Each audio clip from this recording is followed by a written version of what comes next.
Good morning, everyone, in U.S. history, too. We're getting kind of near the end of the chapters. I think it's chapter 29, The Triumph of the Right. I think we have one more after that. The final exam, papers due, and I know the pressure's on. I want everyone to kind of try to stick to it, get that grit, finish out the semester as positively as you can, and don't be afraid to reach out and ask questions or raise concerns as we go. The chapter 29, it's a very, I think, a fairly lengthy chapter. I thought it could have been much narrower in focus. It got into some real nitty gritty on economic policy, but it's, I think, a very interesting chapter.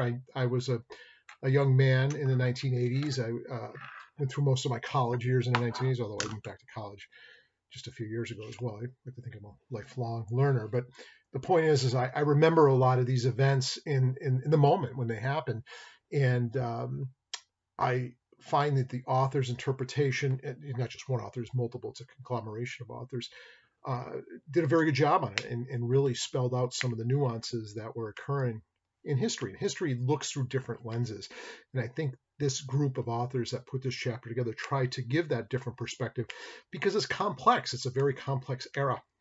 Really, it's the 1980s, what we're talking about here. It's not just one sided, it's multifaceted. And depending on where you're from, if you're wealthy or if you're in the upper class, it was probably a very good era financially in terms of stability for you. But if you were poor and perhaps a minority group, you might have felt there was a bit of backlash in terms of social policy that further created greater hurdles for you to succeed and flourish. And so it depends on a different philosophical bent or experiences one might have had during that era. But I thought the book captured it very well and did a great job.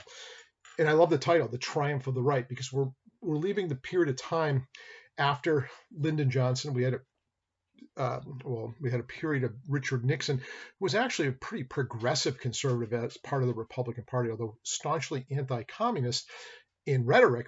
We know when he came into office, he actually started creating a period of détente and some warming with not only the Soviet Union, but certainly China, the first United States president since the Communist Revolution in China to visit that foreign nation. So the continuum from the New Deal, Franklin Roosevelt's era, the Great Society under Lyndon Johnson, these very liberal progressive movements, and then the presidency of Jimmy Carter, which was often seen as failed because we had huge unemployment rates, really the highest since the Great Depression, but we had massive inflation, almost 20%.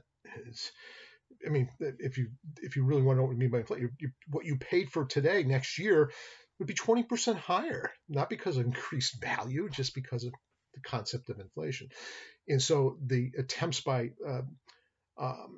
Jimmy Carter to curtail not only inflation, but to end unemployment and the sense of waning power in the world created sort of a no-win situation for Jimmy Carter. And he had very little success working with Congress, even though both the House and the Senate were Democratic as well.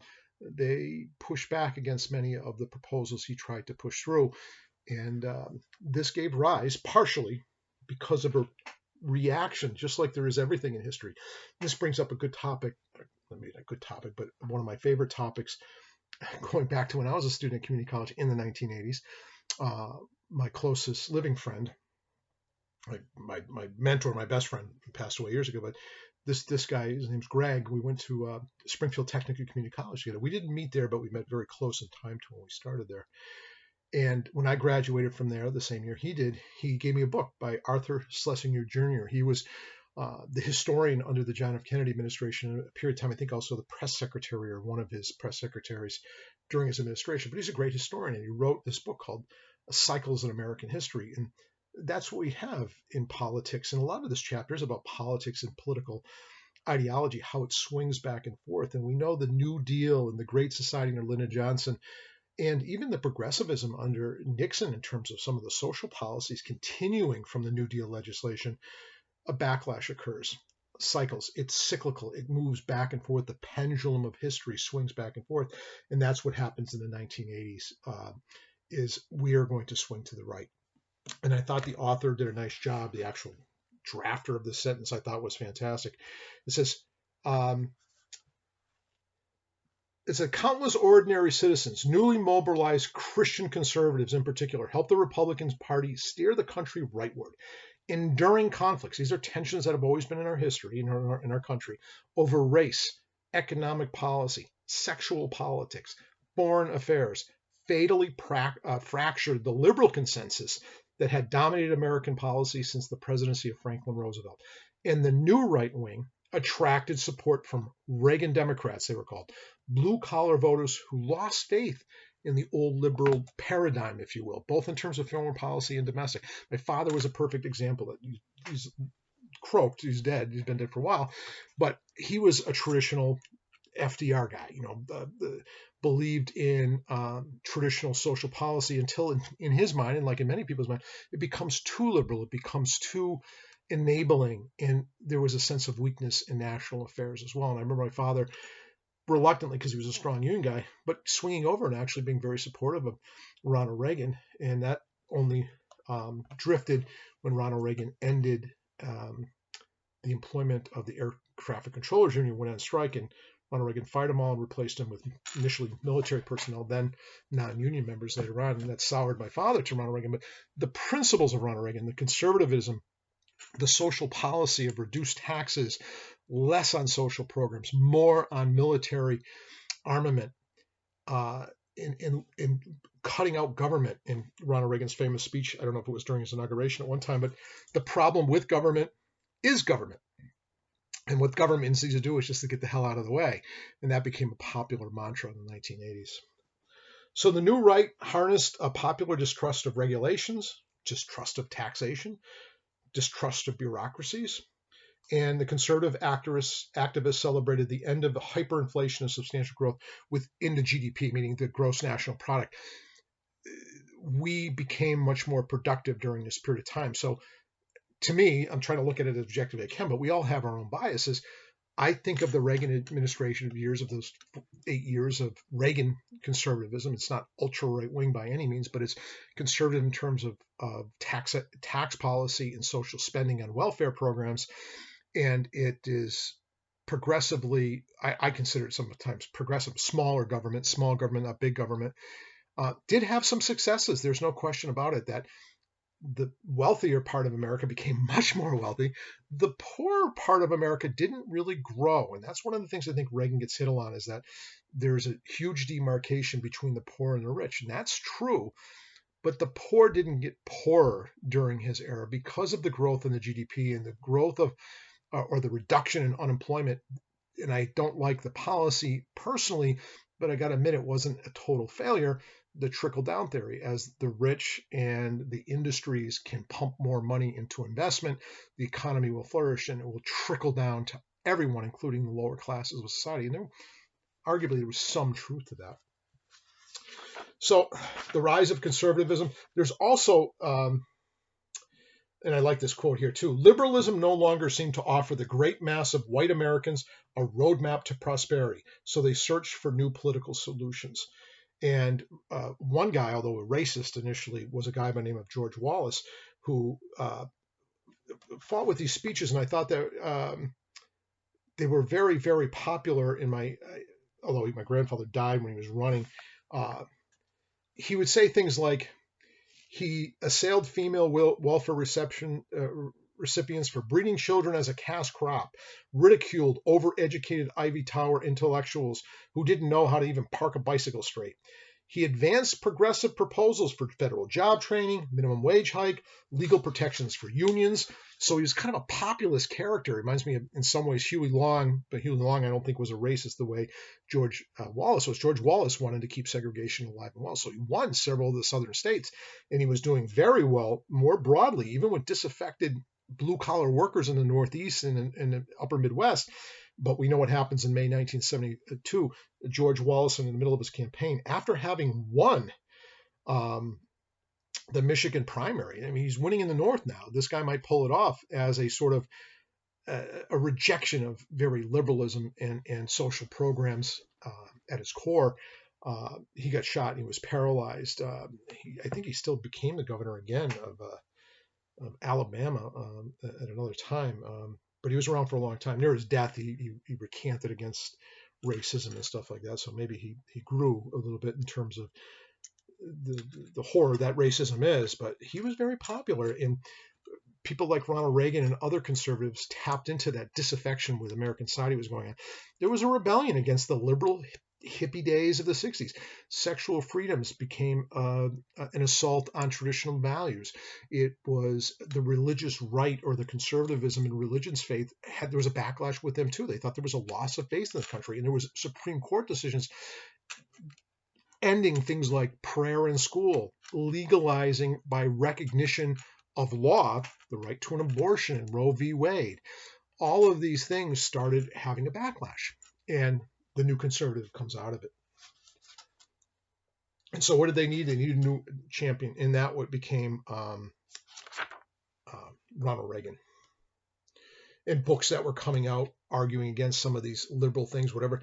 This book, one was called, actually a documentary called Whatever Happened to the Human Race, arguing against abortionism, sex outside of marriage. There was, and they called the moral majority, sometimes also called the silent majority, because they didn't speak out on politicians. And we know Jerry Falwell, I think he's mentioned in the book, actually started getting people not only out of evangelical activity, but also into politics, because it was an obligation of Christians of these different faiths to take action to basically take back the country. Although Ronald Reagan was no religious person, he very seldom went to church, and he was, I don't know what you call it, he wasn't a very active Christian, but nonetheless, people saw him as at least a vessel through which the ideals of evangelical Christians could adopt into. And not just Christians, but just people old-fashioned. They just didn't like the trend of the way the country was going through the 60s and 70s.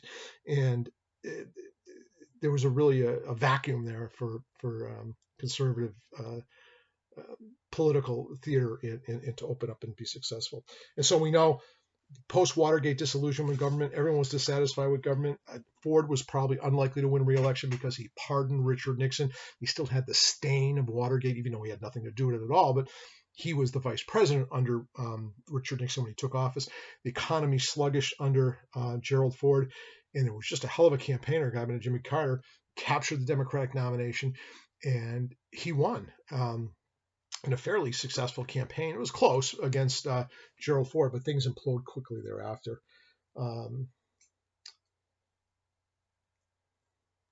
Inflation goes through the roof. Unemployment goes big. And I remember this era very well. It was one of the few times I can remember my father being unemployed, being laid off. And I remember there's something called food stamps. I think we still have food stamps to this day. I remember my family being on food stamps. And my father is not a shallow person in a sense, or he's dead, but he's shallow. He's 6 feet under. Dark humor. My father loved dark humor. But I can remember him being laid off, and he didn't just blame government. He didn't like that. He didn't want government being a part of his life. But he saw in the Carter administration and in Congress, he blamed everyone equally, an ineffectiveness in government to rectify the economic problems of our nation. And Jimmy Carter even said that in a speech, in which took away from the traditional liberal values of the New Deal. He goes, government's not your answer. What did he say here? He said, it says Jimmy Carter, and the State of the Union 1978. That's the year my father was laid off. I remember it distinctly. We were on the food stamps, and we used to get something called government cheese. I don't know if they still do this kind of stuff, but there's government cheese and government peanut butter. And my father felt very, very embarrassed by having that. We loved it because they were big, giant blocks of cheese, and my brother and sister and I would make gigantic grilled cheese sandwiches every day. But anyways, in the State of the Union, Carter said this, which actually alienated him from a lot of the progressive liberals of the previous generation. He says, Carter lectured America that government cannot solve our problems. It cannot eliminate poverty, or provide a bountiful economy, or reduce inflation, or save our cities, or cure illiteracy, or provide energy. That's kind of a shocking statement from the President of the United States, because who do we look to when we are in a national calamity like huge unemployment? It's usually the government. Many, at least progressive liberals do. They look to the government for rescue. And Jimmy Carter says, don't look here. And he's like, well, why do we put you in office? The liberals said, why do we put you in office? And this kind of eroded the liberal uniformity during that period of time. And boy, Ronald Reagan had clarity in his vision. He had a lot of charisma. And people just really, really wanted a change from the way in which the government seemed to be going in the wrong direction. So liberals viewed Carter as an unreliable ally because he was speaking the talk of the conservative Republicans at the time. And it was a great speech, and I wish I had underlined it, that when Ronald Reagan was running. So anyways, all these things are happening. Poor Carter, the inflation's going through the roof. The Chrysler Corporation is about to go bankrupt. Once the greatest car, it was saved during his period of time at Lee Iacocca, and we went through that with Obama saving all of the auto industry during his period of time. But during Carter's time, it was looked as just the economy was like really imploding. And with interest rates at 20%, how could you borrow money to buy a house or a car? It's just outrageous. And many people were laid off and unemployment very, very high, including my dad as one of them. So liberalism was on the run, and it was a crisis of confidence, as what Jimmy Carter says.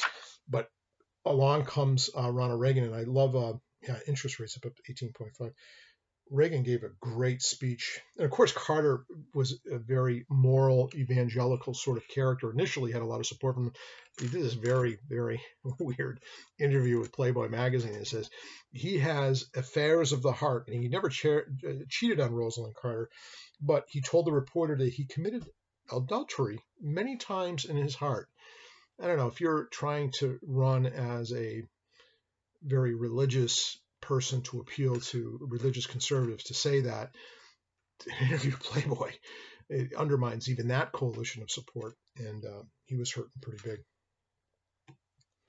And then during this period of time as well, the IRS was starting to change some of the religious exemptions for some of the religious groups out there that were running schools that were either segregated or ran other commercial interests, taking away their tax exempt status, and it was seen as an assault by government on religion, and therefore different religious groups really started to rail against the Carter administration.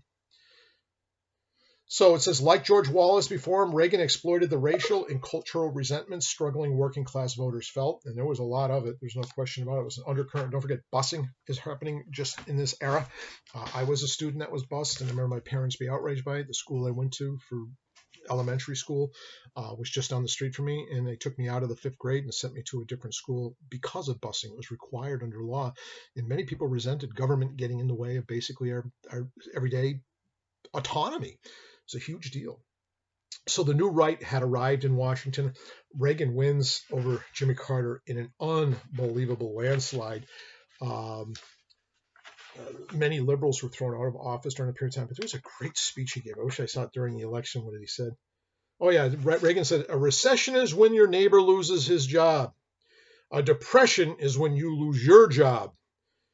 Then Reagan paused. He was a gifted actor, actually. I know he was in a lot of crappy movies too, but he was in a lot of good ones too. The guy had a presence to him if you lived during this era. Then he paused and he says, in recovery is when Jimmy Carter loses his job. And he was great at those kind of one-liner zingers like that weren't always seemed as cruel or unusual, but they were quite entertaining, and he won in a landslide.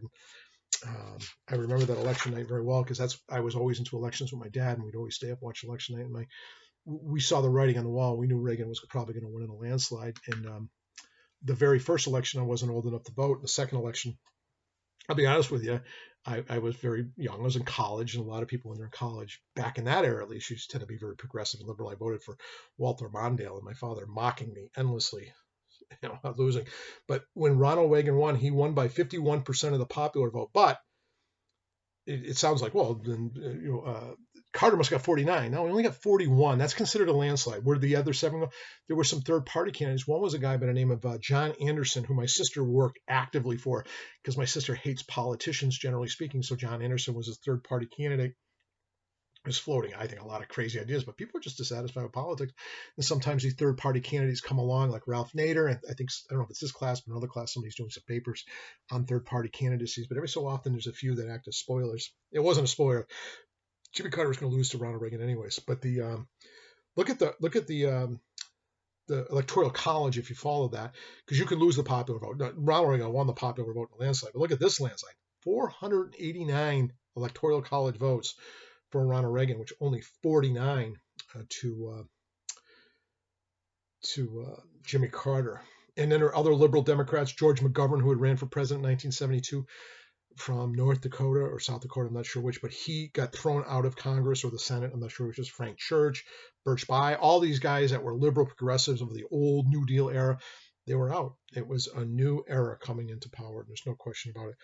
Initially, and of course, the hostage situation Iran or Iraq, I know Iran. I can't believe I just said that, because I remember watching every night in the news. They say this is day 400 and some.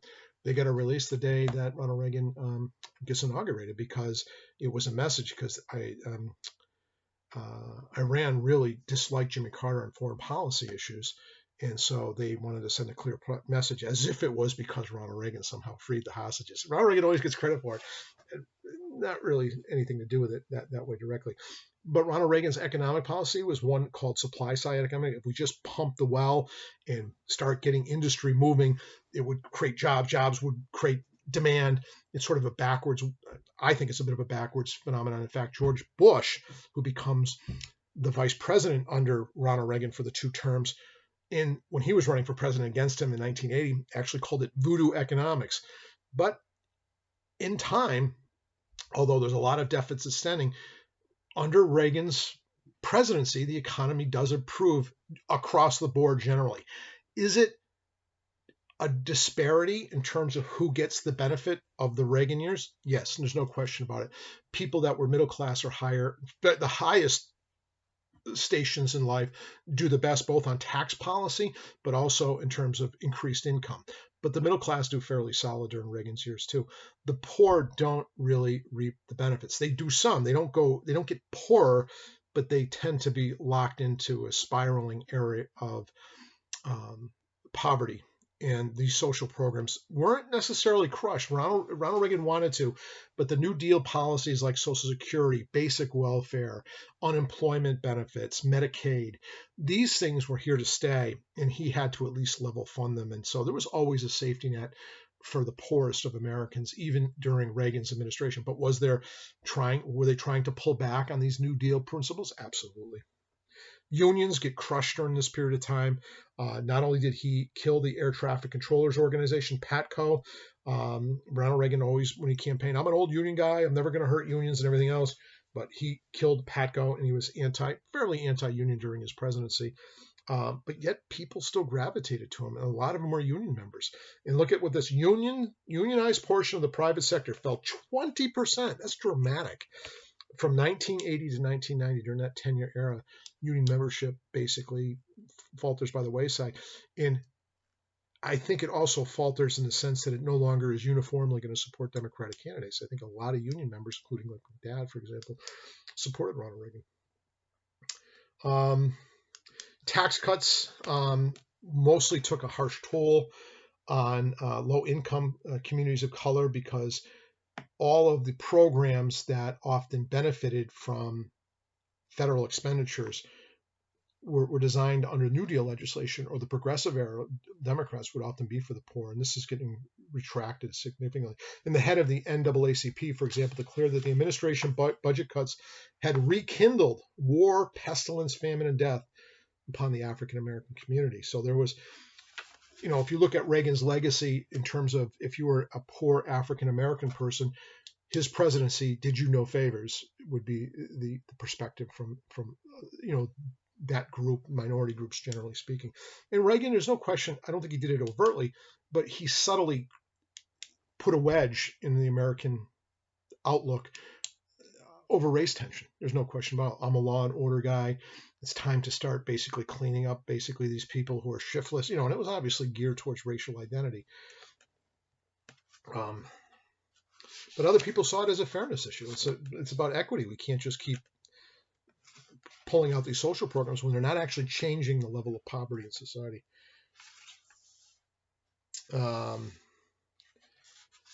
We know in his next election, he's going to go against Walter Mondale, ultra liberal. He's more liberal than Jimmy Carter. He's a civil rights advocate. He was a former attorney general for the state of Minnesota. I liked Walter Mondale, but man, he was going nowhere, and he got nowhere fast. He got crunched. And I always remember in the debate, he said, he goes, yes, I will raise your taxes. And you could almost hear like the crowd going, everyone's tired of taxes. This is a backlash against overtaxation. Government's getting too big. He says, I'm telling you, because I'm honest, he's lying to you because he will raise taxes. People didn't buy it. And Ronald Reagan didn't raise taxes. He actually reduced taxes during his period of time in the presidency, mostly for the rich, but he reduced them across the board. Judicial appointments, another thing that Reagan legacy, he appointed some 368 district court judges in the federal court, but he also put on 3 Supreme Court justices. 2 of them turned out to be very moderate, which I think he probably would regret it because he's conservative. One is Sandra Day O'Connor, who was actually, I don't want to call her pro-abortion, but he was in support of the Roe v. Wade situation. So it outrages a lot of evangelicals and anti-abortionists that Sandra Day O'Connor was put on as the first woman, really progressive appointment. The next is Kennedy. When Kennedy was put on a court, Anthony Kennedy is a Catholic. He's I don't know if he's the first Catholic, but one of the earlier Catholics on the United States Supreme Court. He turned out to be a very modest Republican or conservative, if you will. He tended to be a swing vote, a centrist. And then the last one was definitely conservative and died a conservative while on the Supreme Court, and that's Antonin Scalia, the conservative. And we know later he tried to put on somebody named Bork, and Bork was so conservative that the Senate, which was a Democratic control, was able to defeat his nomination because he was so extremist. He was against the 1964 Civil Rights Act. He was entirely against affirmative action. He was against Roe v. Wade. And in the Senate, that's what part of our checks and balances are. The Senate gave pushback and said, no, this guy's just too far to the right. We know there was some, I like this fact that the book talked about the African-American experience during this period of time and how perspectives changed. And they do it not only in media and culture like music and Michael Jackson and the growth of hip hop and all those things that sort of created more that were crossovers to other parts of the society as a whole. Jesse Jackson, I saw him actually live speaking, very emotional for me. I just thought he really got me excited. And although he didn't win anywhere, he showed that an African American can run for office and get a great deal of success. Although he didn't win any primaries, he definitely was paid attention to by the media, and that's part of the plan. It's not always winning. You win by participation and getting sort of a seat at the table. And Jesse Jackson was huge during that period of time. And he started creating his own party, which splintered, I think, the Democratic Party a little bit, and that was called the Rainbow Coalition. Basically, everyone's invited, everyone should be at the table, and the Democrats just couldn't support it. But he didn't get nominated as a president. But we know popular shows, guys like Eddie Murphy came to rise, across the board. It wasn't just for African Americans, it was for the entire society. And the Cosby Show, which I grew up watching as well, and they put African Americans in a light that was different than always being, the villain in a movie. The Cosby family was Dr. Huxtable. He was a doctor, an obstetrician, and his wife was an attorney, and they showed them as successful and responsible and all these people. And I think it helped culturally to have that kind of progress, for lack of a better way, to have a window on the world that wasn't always negative in the media's perception. Just looking to see if I'm missing any of those key things. Yeah, diversity programs were firmly entrenched. We didn't lose all the diversity programs. There's a pushback. There's no question about it. But the things that came out of the New Deal, the core things like Social Security, fundamental welfare safety nets, unemployment benefits, SSDI, these things remained pretty much intact. We know there was a huge growth in inner city crime, especially black on black was what it was called in that era. I don't know if that's still politically appropriate. I want to be politically appropriate. But homicide, listen to this. This is really outrageous. Was the leading cause of death for black males between the ages of 15 and 24, occurring at a rate of 6 times any other group. And I think Reagan used that as a tool to divide the country even more. He didn't use it to say, we got to fix this. We got to find a way to help resolve it. He just said, basically, that's the world you want. I'm fighting against it. He's fighting against it by ignoring it. And then there was a massive growth of mass incarceration of people of color. There's no question about it. And I don't want to, this is not a political science class, but the question is does that show something wrong with the criminal justice system? Or is it really endemic of the fact that these African American or people of color are committing more crime, or is it that poor are more likely to commit more crime, and because these people are relegated to poverty level living, that they're more likely to be engaged in poverty type crimes? But this lock them up attitude was definitely big during the 1980s, and some people still debate that to this day, that we have way too many people of color incarcerated. I think we have way too many poor people incarcerated, but there's a overlap there because people of color often have to have the challenge of being found in poverty. But good times, bad times is the next part of the chapter. Wealthy Americans thrived under the policy of New Right, and that's why people who often are wealthy often do identify with conservative ideology politically.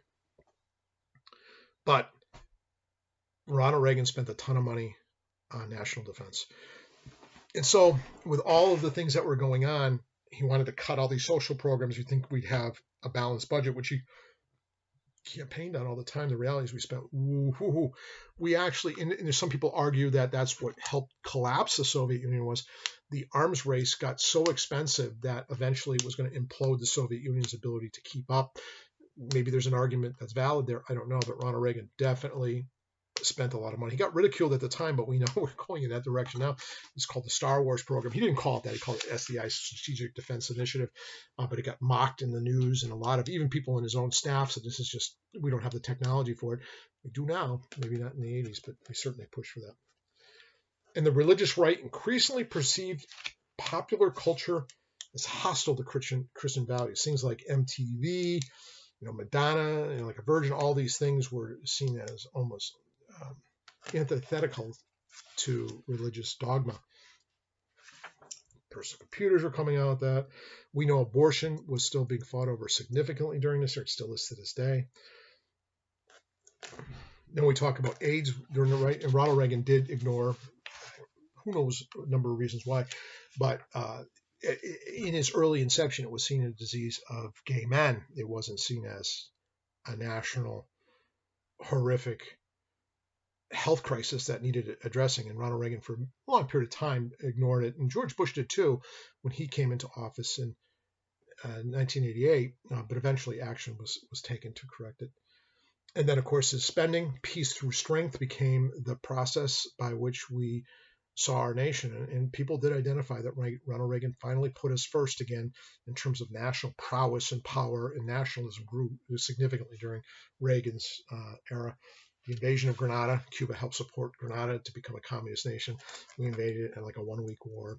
We didn't go anywhere directly after that, but indirectly we did support any anti-communist movie, especially in South America, Nicaragua, El Salvador. Spent a lot of money. Eventually, Congress got irritated. They passed the Bolin Amendment. Why I want to mention the Bolin Amendment? Ed Bolin's from Springfield, Massachusetts. My grandfather apparently was his baseball coach. I don't know. I met him a few times as a kid. Seemed like a nice guy. But Ed Bolin was in Congress at the time from Springfield, Massachusetts. Richie Neal is now the congressman that replaced him.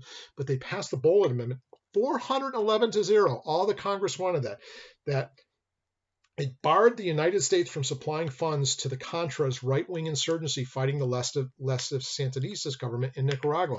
And this is one of the black eyes on like every administration has a few. Ronald Reagan's team, maybe not him directly, but a guy, Oliver North and Robert McFarland, sold arms to Iran, a terrorist nation in Ronald Reagan's view, but sold it just to get money, and they funneled the money to the Sandinista rebels, basically circumventing the law, and it made Ronald Reagan look very, very bad. There was no evidence that he had direct involvement in it. So unlike Watergate, the push for impeachment never took off anywhere at all. But Oliver North and Robert McFarland both had to resign from office, and I believe Oliver North was held in contempt of Congress. And Ronald Reagan's most significant achievement, I think, is easing tensions with the Soviet Union. The Soviet Union ultimately collapsed. People think it was because of rising in argument, but he was actually a bit of a pragmatist on some level, and he did meet with a progressive Soviet leader by the name of Gorbachev. They met twice, once in Geneva, Switzerland, the other in Reykjavik, Iceland, and they made progress, and there was much more of a peaceful tenor between us and the Soviet Union. And we know shortly after Ronald Reagan's second term, although he may have been suffering from severe dementia, they tear down the Berlin Wall. And eventually the Soviet Union collapses during this time, and Ronald Reagan gets a lot of credit for that. Whether he deserves it or not, it's a question of whether or not it's all the way from the Cold War in the beginning in the 1940s, was that part of the underlying cause of the collapse of the Soviet Union. But Ronald Reagan probably deserves some credit for helping bring about the demise of the Soviet bloc nations and turning it into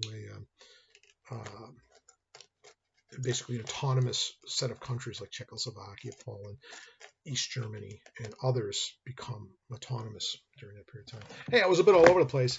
Chapter I love. I lived through it. It's an interesting era, but it is the rise of the new conservatism because there's a backlash like anything else. And sometimes if you go too conservative too long, there's a push back towards liberalism. But I believe that new conservatism lasts, and it required the Democratic Party to become more conservative on economic policy. And that led to Clinton's election. Clinton was a very economically conservative Democrat and very conservative on criminal policy. In fact, when we get to it, his criminal law reforms were really draconian, locked up a lot more people than the Republicans ever did. And people are surprised by that. But anyways, read the chapter. I think it's well written. It's a little long, but it's enjoyable, especially if those of you that have any memory of it, and you get a little taste of your own experiences. Be well.